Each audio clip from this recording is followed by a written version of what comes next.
Aujourd'hui, c'est un jour un peu spécial puisque bientôt, ce sera le premier jour du reste de la vie de Cricketen Marek. Le 1er février, elle scellera son dernier partant après près de 40 ans de carrière et on va en parler avec elle. Bonjour Cricket.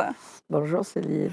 Alors, 1er février, voilà, c'est une annonce qui a pu surprendre. Vous avez bien commencé en plus votre année 2018, 3 partants, un gagnant, 3 podiums en fait en tout, et pourtant vous arrêtez. Alors évidemment, la première question c'est pourquoi ? Pourquoi? Parce que j'ai décidé qu'il était temps que je pense à autre chose. Et voilà. La vérité, c'est quand même que j'ai perdu quelques chevaux, puisque ma famille a vendu pas mal de chevaux.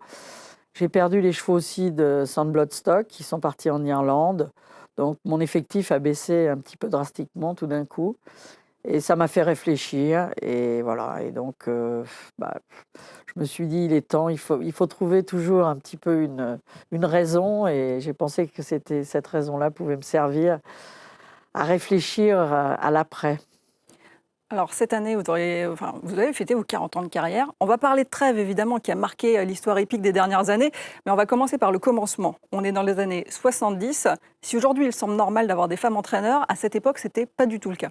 Non, absolument pas. Et d'ailleurs, quand je disais à mon père que je voulais devenir entraîneur, il me disait toujours, t'épouseras un entraîneur, il n'y a pas de femme entraîneur. Alors, mais il y en a. Myriam Bollack a été la première à avoir une. Et je ne sais même pas si avant Myriam, il n'y avait pas eu quelqu'un en tant qu'amateur ou quelque chose comme ça.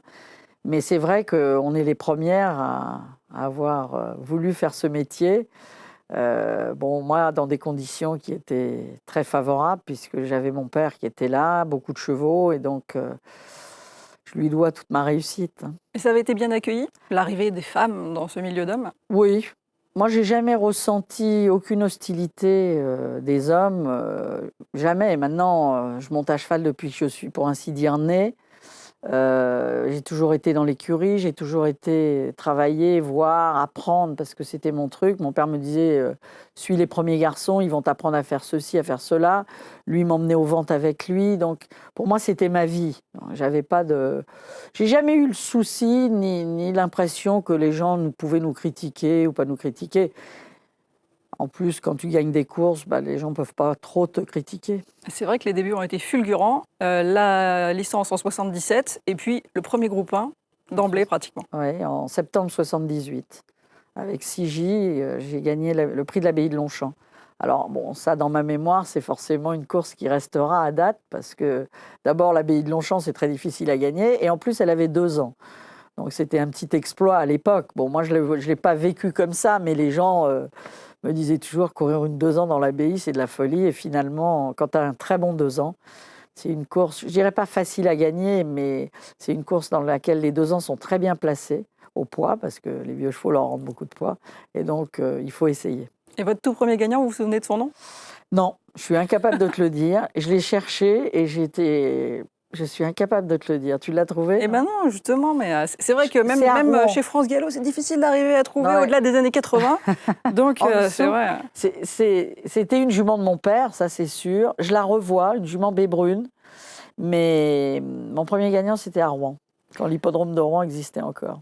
Dans ce début de carrière, il y a un nom qui a marqué forcément, c'est Tritrogiaz. Elle était incroyable, cette jument. Elle vous a apporté votre premier arc. Oui, elle m'a apporté mon premier arc, bien sûr, mais aussi beaucoup de... ma première grotte, puisqu'elle a gagné la grotte. Elle a gagné la poule d'essai, elle a gagné le Saint-Alary. Donc, elle m'a amené... On est battu d'année dans le prix de Diane, et puis on a gagné le Vermeil et l'Arc. Donc elle a été pour moi une jument très importante. Oui. Et vraiment votre pépite, puisque vous êtes allé la chercher. Oui, j'ai été l'acheter en Angleterre. Je l'ai acheté en Angleterre pour Monsieur Lazare. Et finalement, c'est mon père qui l'a eu, parce qu'il la voulait tellement que Monsieur Lazare m'a dit « il faut la laisser à votre père ». Donc c'est mon père qui a eu la chance de l'avoir sous ses couleurs. Freddy a eu l'honneur de la monter. Et on a gagné l'Arc de Triomphe, qui était quelque chose d'extraordinaire. Quel souvenir vous gardez de ces premières années d'entraînement ? C'était un long fleuve tranquille, tellement vous aviez baigné là-dedans par votre père, votre oncle. C'était tellement dans le sang des aides, finalement, d'être dans les chevaux, ou finalement, c'était pas si facile que ça ? Si, pour moi, c'était facile. J'avais pas l'impression que c'était compliqué. En plus, papa entraînait toujours, donc j'étais adossée à lui en réalité, donc j'avais pas de problème. Non, pour moi, j'ai jamais eu l'impression que c'était difficile.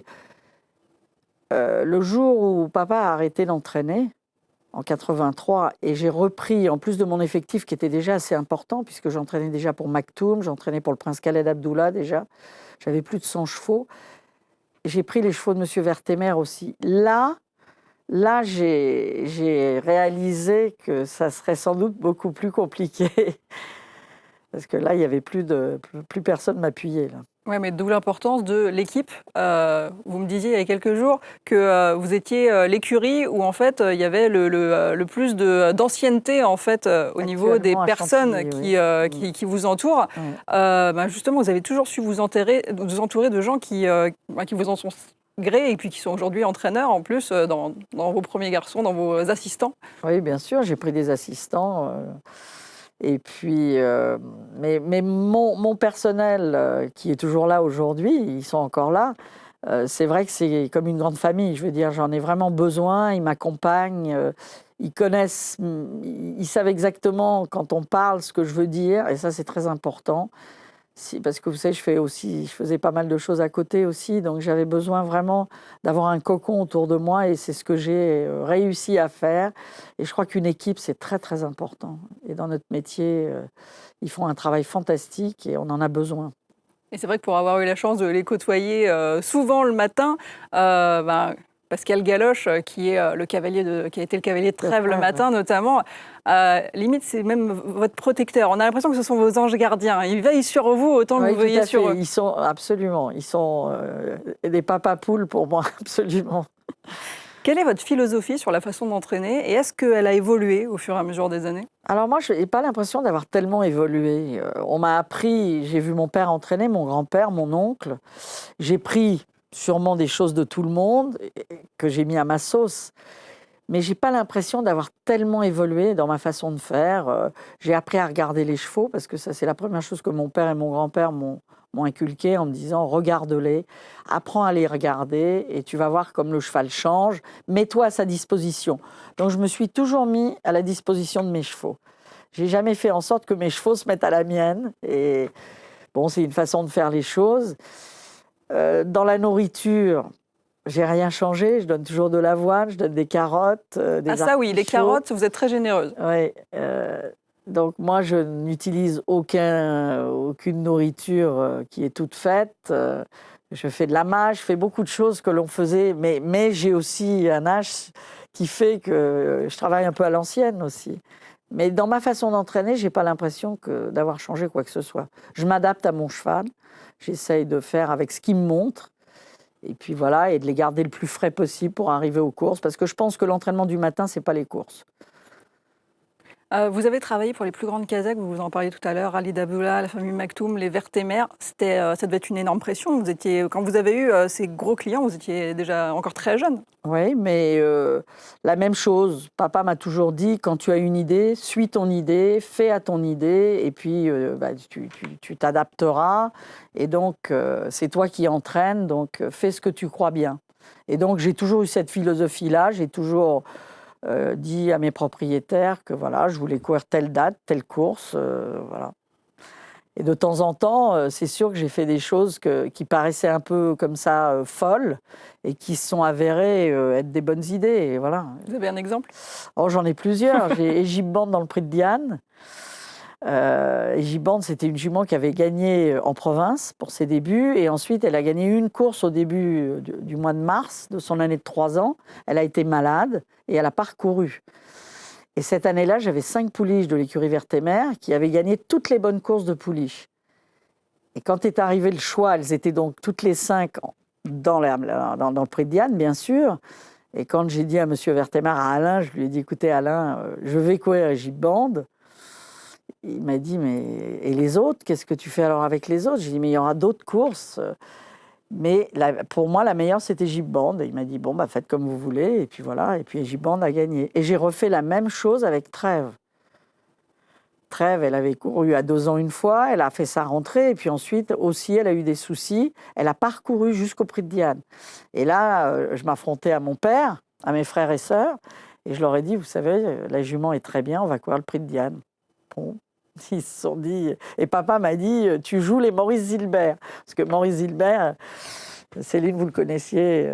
Et Maurice Zilbert, il avait l'habitude de faire des choses un peu comme ça. Et j'ai dit non, papa, j'ai dit, je pense que la jument, elle est capable, vous allez voir, elle va bien courir.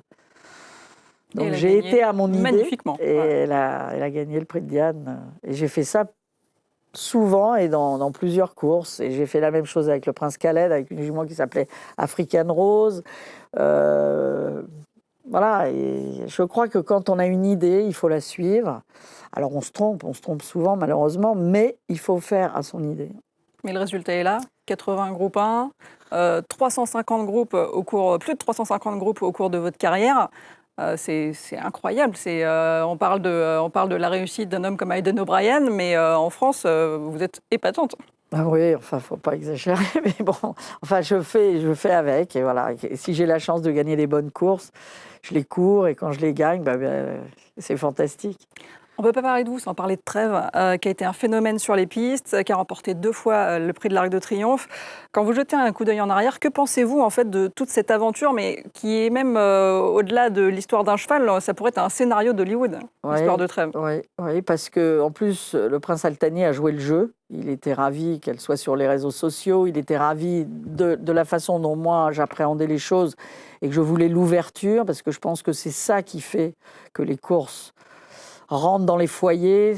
On a besoin de montrer aux gens que c'est un métier, que le cheval, c'est un animal qui fait beaucoup d'efforts, on lui demande beaucoup de choses, mais il faut se faire connaître. Si on n'ouvre pas sa porte, on nous voit comme dans un métier un peu nébuleux, comme si il y avait des choses qui sont inavouables, alors que les courses, il n'y a rien d'inavouable dans les courses.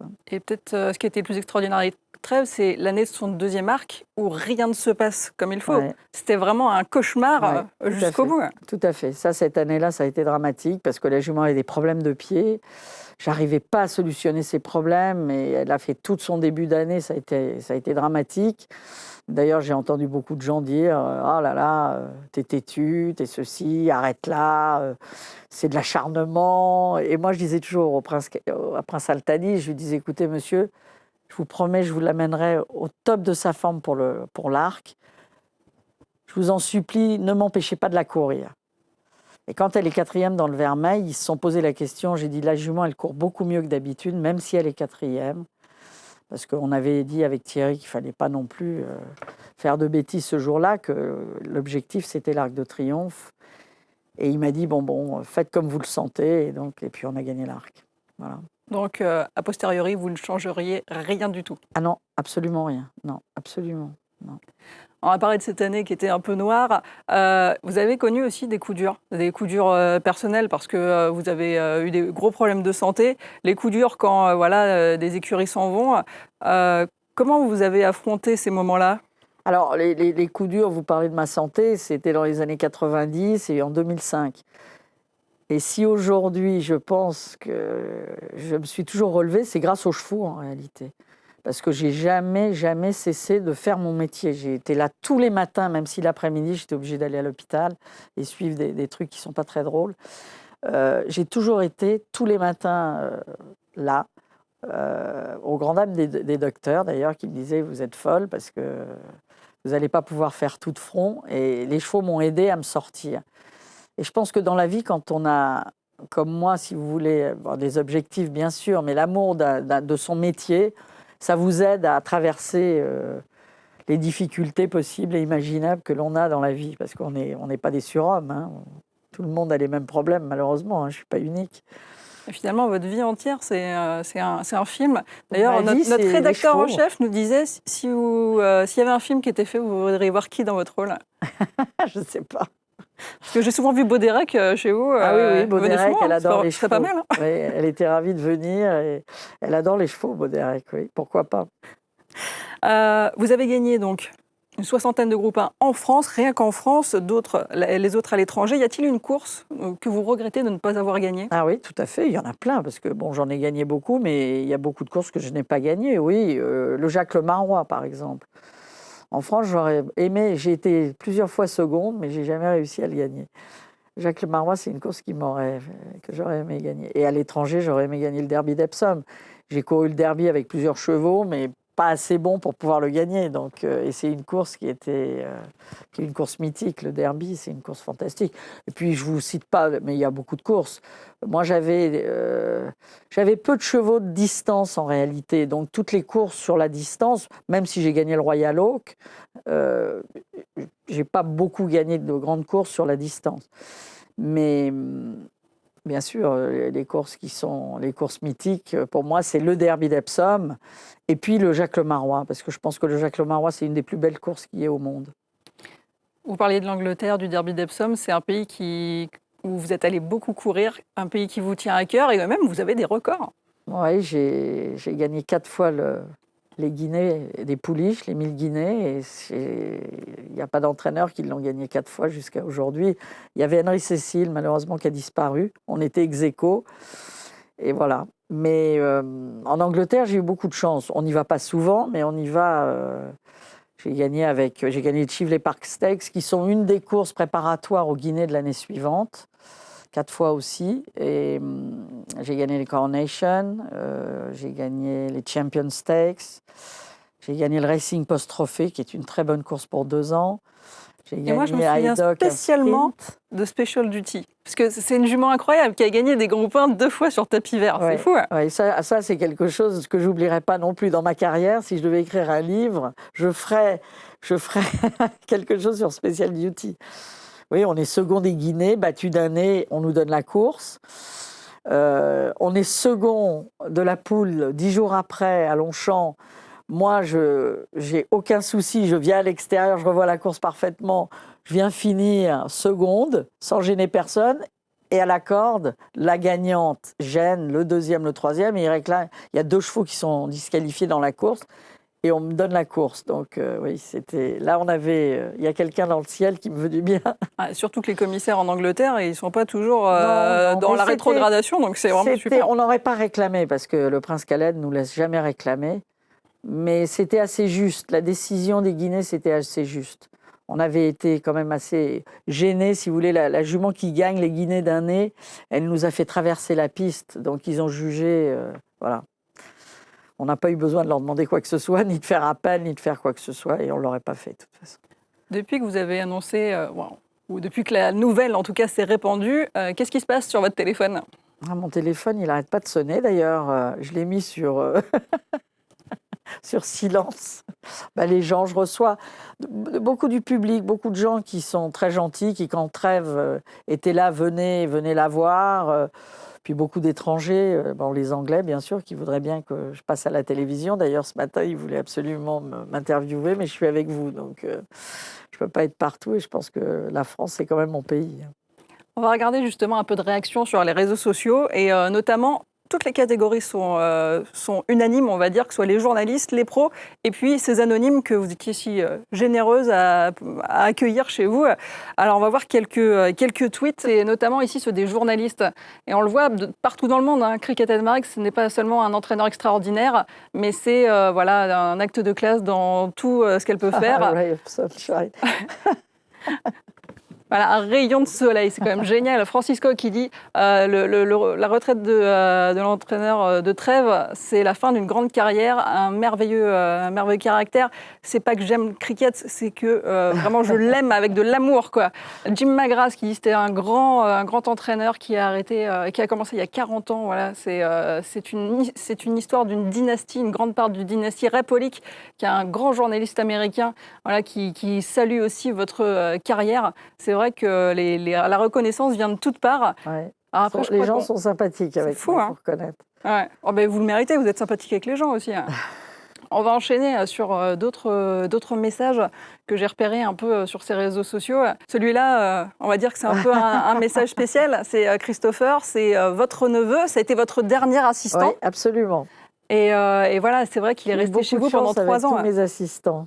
Parce que, bon, bah, lui, c'est mon neveu, donc. Mais j'ai eu beaucoup de chance. J'en ai en Australie, j'en ai un peu partout. Et j'ai reçu d'ailleurs d'Australie hier matin, enfin ce matin. Archie m'a envoyé un mail en me disant qu'il était très triste de savoir que j'arrêtais. Et je lui ai répondu que j'allais pouvoir venir le voir. Et ben Parce que voilà, une bonne nouvelle. Ben, bien sûr. L'Australie, c'est un petit peu loin, donc... Quand vous ça, voyez ben, justement voilà. David Menuisier, lui Ça, aussi, c'est c'était votre David, assistant en Angleterre. Et lui, il est en Angleterre. Oui, il est en Angleterre, oui. Donc encore un qui Moi, salue je suis votre très... réussite. Je suis ravie d'avoir pu aider des gens. Ah bah Olivier, des gens qui aujourd'hui réussissent. Je veux dire, c'est notre rôle de faire passer. On est sur Terre, on n'est que de passage, donc on doit aider les gens à se former. Et donc tous les gens qui ont travaillé avec moi, ils sont très gentils. Oui, Olivier Deleuze ici, qui a été votre premier jockey pendant de Olivier, nombreuses années. J'ai eu un plaisir fou à travailler avec lui. Je peux vous dire que c'est quelqu'un qui a beaucoup compté. Alors je crois qu'on a encore quelques messages. Votre dernier groupe 1, Bah oui. National Defense, avec Pierre-Charles Boudot. On voit ici à côté de propriétaire et de capitaine, qui voilà, lui aussi un des fidèles. C'est mon dernier groupe, oui. J'étais très triste qu'il ne puisse pas le monter dans la poule d'essai. Mais bon, c'est la vie. C'est comme ça que ça se passe. Et c'est vrai qu'il y a plein de souvenirs merveilleux. Il est adorable, en plus. Vous parliez de vos jockeys. C'est vrai que vous êtes une fidèle à vos jockeys. C'est-à-dire qu'on a vu Thierry Jarnet avec Trèves, que vous avez un peu poussé à imposer parce qu'il s'entendait mieux que oui, et puis il la avec connaissait elle. très bien. Et que, moi, oui, j'aime bien travailler avec les mêmes gens. Ah bah Peter. Ah oui, ça c'est un grand entraîneur, Peter Chapelayan, qui c'est quelqu'un de très une femme formidable, un entraîneur formidable. Et oui, on reparlait des jockeys. Il y a eu Lester Piggott déjà. Oui, c'est incroyable. Lester, il a monté pour moi, oui, absolument, il a monté. Alors, quand il venait monter en France, il a monté le Papin, il a monté des courses comme ça. Et Lester, c'était quelqu'un de fantastique. Et j'étais très touchée parce qu'il m'a remis, quand j'ai gagné avec Spécial d'Outils, c'est lui qui m'a remis le trophée des Guinées. Ça m'a fait très, très plaisir. C'est quelqu'un que j'aime beaucoup. Mais j'ai eu Guignard qui a monté longtemps pour moi. J'ai fait un coup de 5 à Longchamp avec lui. J'ai gagné 5 courses pour la famille Vertemer un dimanche de Longchamp. On avait 7 partants. Je n'oublierai jamais cette journée-là. 7 partants, 5 victoires. Et les autres sont seconds. Ah oui. On est battu d'un nez dans un groupe 1. Donc presque le Magnificent Seven. Oui, presque. Non, mais je suis première et deuxième du tiercé ce jour-là, parce que j'avais 2 partants. Et j'avais 2 partants dans une autre course où je suis aussi première et seconde. Et les autres, on a gagné les 5 courses quand j'ai gagné avec Guignard. C'était fantastique. Et puis, mon frère, forcément, Freddy, puisqu'il a été mon premier jockey pendant des années. Il est parti monter pour François Boutin pendant 7 ans pour la famille Niarchos. Et là, c'est Gary Moore qui est venu pendant un moment le remplacer. Après, j'ai eu Dominique Boeuf qui a monté aussi longtemps pour moi. Thierry, bien sûr, avec qui j'ai presque fini ma carrière. Qu'est-ce que j'ai eu d'autre? Mais j'ai Barzalona, je crois qu'il a monté son premier gagnant pour moi et c'est un jockey que j'aime beaucoup. Christophe Lemaire aussi a beaucoup monté pour moi. Stéphane Pasquier qui a gagné beaucoup de courses quand il montait pour le Prince Khaled. On a gagné beaucoup de courses. On a gagné beaucoup de groupes 1. Si ma mémoire est bonne et si je l'ai calculé, c'est peut-être à part Freddy forcément, mais Stéphane, c'est peut-être le deuxième de mes jockeys qui ait gagné autant de courses. Et puis, voilà. Et d'autres, parce qu'il y a PC Boudot qui a monté pour moi. Aujourd'hui, j'ai Adrien Moreau qui est un très, très bon apprenti. Et je regrette d'arrêter un peu parce que, je vais le laisser. Mais il va aller dans une autre écurie. Il va montrer tout son talent aux autres. Et puis, j'ai un jeune apprenti qui s'appelle Gary Sanchez, qui est le fils de Frédéric, et qui fera dans les années à venir, vous le verrez, c'est sûrement un jockey en herbe. On va regarder un peu aussi celui-là aussi. Regardez, Charlet. Une photo là, c'était juste après le premier succès de Trèves. Avec Charlet Rossi. Lui, vous avez vraiment partagé un lien quasi filial pour vous avoir vu avec lui. C'était un peu comme mon fils en réalité, c'est vrai. Il est arrivé chez moi, il avait 16 ans. Donc, il est resté 10 ans avec moi et c'est quelqu'un pour qui j'ai beaucoup d'estime. Et j'hésiterai pas à lui envoyer un cheval à l'entraînement.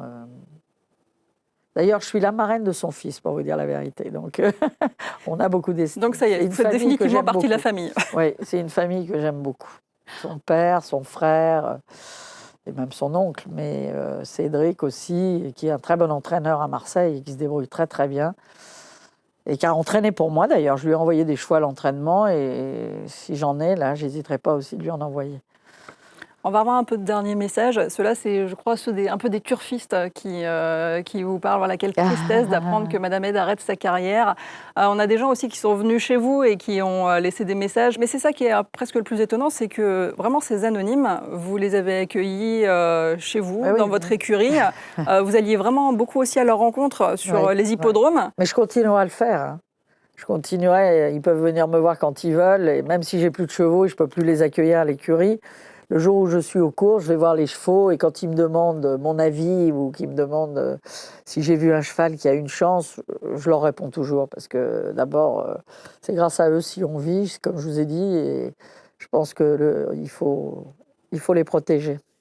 Alors maintenant, la question c'est, et maintenant? Il reste le rat familial, les chevaux dont vous êtes propriétaire, qu'est-ce que tout cela va devenir?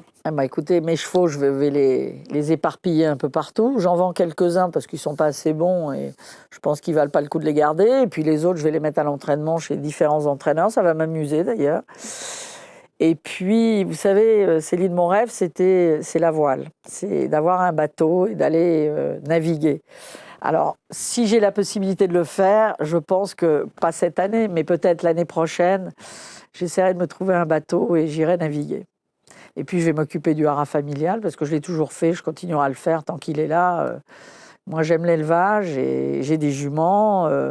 On a rentré un nouvel étalon cette année, donc voilà, on continue à tout faire tourner. Et puis, j'ai mes frères. Mon frère... je vais aller à Longchamp parce que Longchamp, pour moi, c'est ce qu'ils ont fait, c'est magnifique. Donc, je serai là aussi et je vais continuer à aller aux courses. Hein. Ah, c'est vrai que la réouverture de Longchamp oui. se fera sans partant, mais en tout cas avec vous. Hein. Sans partant, mais avec moi, ça c'est sûr. Mais vous n'avez pas peur que tout ça vous manque? Le matin, l'entraînement, tout ça. Comme vous disiez, même malade, vous n'avez pas manqué un. Non, oui, mais alors j'avais pas de raison de manquer parce que là, il fallait que je travaille, c'était différent. Me manquer, oui, bien sûr, ça va me manquer, parce que c'est toute ma vie de me lever à 5 heures, je me lève tous les jours à 5 heures, et voilà, et je suis là. Mais bon, il faut savoir à un moment ou un autre s'arrêter, parce que ralentir dans notre profession, c'est pas possible. On peut pas ralentir. Là, j'ai ralenti depuis quelques années parce que j'ai moins de chevaux, mais on ne ralentit pas, c'est où on arrête, où on continue. Bon, j'ai décidé d'arrêter. Eh bien, je vais faire autre chose. Il y a plein de choses que je n'ai pas pu faire, vous savez, pendant ma carrière, parce que c'est une vie qui est prenante à longueur de journée, à longueur de semaine, à longueur de mois. On ne peut pas partir, bon, même si je partais en vacances quand même un petit peu, mais c'était les seuls moments où vraiment je pouvais... Là, je vais avoir un peu plus de temps pour moi, pour les gens que j'aime, pour les gens qui sont autour de moi. Voilà, je vais faire autre chose. Cette année, dans votre effectif, voilà, il y avait Rêve. Alors j'espère que cette fin de carrière va se terminer comme dans un rêve pour les derniers partants. Ouais. Rêve, moi j'étais ravie parce que forcément il avait les couleurs de maman. Donc j'aurais pu dire j'arrête sur Rêve parce que c'était un cheval de maman, mais j'en ai une à moi que je cours vendredi que j'aime bien. Et donc, je serais ravie de gagner avec mes couleurs. Et puis après, j'en ai d'autres qui vont courir encore. J'ai 3 chevaux qui vont courir le 1er février. Et puis là, ça sera la fermeture. Là, on va arrêter complètement. En tout cas, merci beaucoup, Cricket. Céline, c'est avec plaisir que je suis venue vous voir ce matin. Et puis voilà, et puis on se reverra. Hein, exactement. Vous allez manquer à Chantilly, vous allez demander au monde des courses, vous allez me manquer. Hein. Voilà. Vous viendrez me voir dans d'autres circonstances. Je viendrai faire du bateau. Voilà. Merci pour tout ce que vous avez fait et tout ce que vous avez représenté dans le monde des courses. Et merci d'avoir été avec nous aujourd'hui. Merci. À très bientôt.